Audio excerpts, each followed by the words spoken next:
오늘은 이전에도 이야기했었지만은 밑빠진 자궁마수 이런 거에 대해서 잠깐만 이야기를 할게요. 보통 요즘에 환자분들이 갑자기 오셔서 아래가 빠졌는데 다른 데서 자궁 적출해야 된다고 그 이야기를 듣고 급하게 오세요.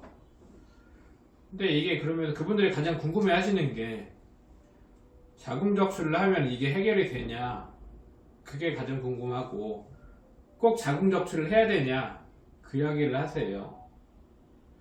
근데 이제 근본적으로 자궁하수 골반장기 탈출증이라고 하는데, 골반장기 탈출증에서는 대부분 다 뭐가 빠지냐 그거에 대해서 구분을 하는데, 보통 이제 앞쪽에 방광 쪽이 빠지거나 아니면은 장이 빠지거나 아니면은 자궁 경부가 빠지거나 아니면 그 질의 뒤쪽에 직장 쪽이 빠지거나 이런 것 때문에 해서 크게 세 가지 정도로 구분이 되거든요.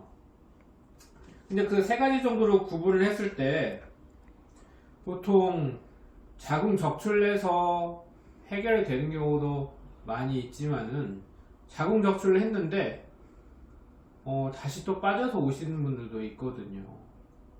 아니면은 본인은 자궁 근종이나 자궁암을 수술을 해서 예전에 자궁이 없는데 이게 빠졌는데 어떻게 해야 되냐 이렇게 오시는 분도 있고요.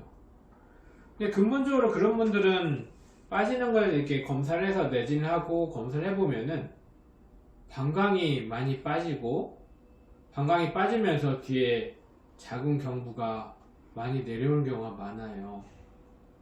그런 것들 중에서 증상을 어떻게 구분하냐, 보통 이렇게 아래가 빠졌어요. 뒷물을 하고 빠지는데 예전에는 유실금이 좀 있었는데 요즘에 아래가 밑이 빠지면서 유실금이 사라졌다고 얘기하거나, 아니면은 소변을 보는데 저녁 때 되면 소변이 잘 안 나온다, 그런 경우 있거든요. 그런 경우 대부분은 이제 방광이 빠지는 방광류라고 진단이 되는 경우가 많아요. 그래서 그런 분들은 본인도 앞쪽이 빠지면서 이렇게 빠졌는데 무조건 뭐 자궁 적출을 하라고 하니까 이게 맞는 건가 궁금하고, 아니면은 그분들, 환자분들 자녀분들이 이제 찾아보다가 오시거든요. 그래서 그런 경우에 있어서는 방광이 빠지는 경우에 준해서 치료를 해야 되죠. 그래서 검사했을 때 방광이 빠지거나 방광 쪽이 빠지면서 자궁이 같이 빠지거나 하면 이제 방광류 교정 수술을 하면서 빠지지 않게 재발을 방지할 수 있는 그런 수술을 하죠. 이게 방광이고, 이게 요도라고 할 때 보통 이게 이렇게 이런 상태로의 유지가 돼야 되는데, 어떤 이유에서든지 이렇게 방광이 이렇게 빠지는 경우가 많이 있어요.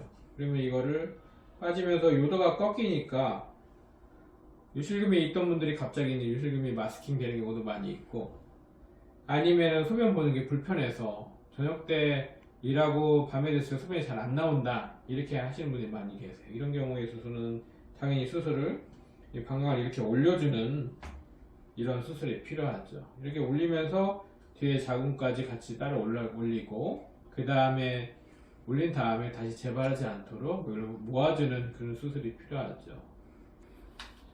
그리고 뭐 자궁 적출을 하면은 해결이 되냐? 물론 해결이 되는 경우가 대부분 많이 있죠. 그런데 이제 자궁 적출을 하면서 뒤에 적출하고 나서 끝을 이렇게 천부 끝을 이렇게 뒤쪽에 천추부에다 묶어주는 그런 메쉬를 대고 하는 걸 같이 해줘야지 더 재발률도 떨어지는데, 대부분 오신 분들 보니까 자궁만 적출하고 나서 끝내고 오셨거든요. 그래서 그런 분들은 이제 시간이 지날수록 조금씩 더 내려오다가 갑자기 또 빠지는 분들도 있고요. 최근에는 예전에 자궁 적출을 했는데 자궁 적출을 한 그 부위로 이게 안에 있는 장 그런 부성분들이 나와서 마치 또 빠지는 양으로 모여서 보이는 분도 있었어요. 그런 분들은 이제 장류라고 하는데, 그런 분들도 계시고, 그래서 수술을 할 때 이런 것들은 대부분 정확하게 진단을 받은 다음에 어떻게 해야 되는가 계획하에서 해야지, 무조건 뭘 하겠다 그런 거는 좀 고민해보고 결정하시는 게 중요할 것 같습니다.